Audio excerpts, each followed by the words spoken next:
ان شاء الله توفر له عداله ان شاء الله باذن الله. طيب اسم حضرتك؟ محمد فتحي محمد. من الصفر. من 100 سنه. اهلا وسهلا. بل حضرتك بتتدرب بقالك قد ايه؟ 3 يوم؟ ما شاء الله.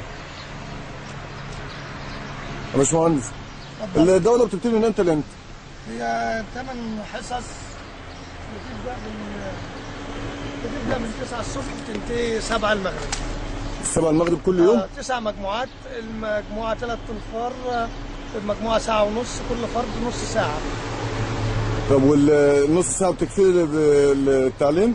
بسم الله ما شاء الله يعني كويسه. احنا بس بنبدا في اول حصتين، اول حصه بنبدا نمرن رجله ازاي يتحرك على الكرياش والبنزين، وتاني حصه بنطبق على اللي احنا بنعمله. كل حصه مختلفه بنطبق عليها في تاني حصه. يعني انت بعد ما اتعلم القياده خالص يعني الله يسهل يسوق عربيه عادي لوحده؟ الحمد لله رب العالمين. يعني السواقه سهله، اصعب ما في السواقه هو تقدير المسافات بس. دي اصعب حاجه في السواقه.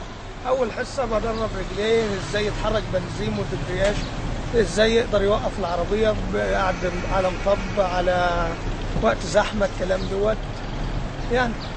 ماشي ربنا يوفقك ان شاء الله. ماشي. السلام عليكم. السلام ورحمه الله وبركاته. السلام ورحمه الله وبركاته.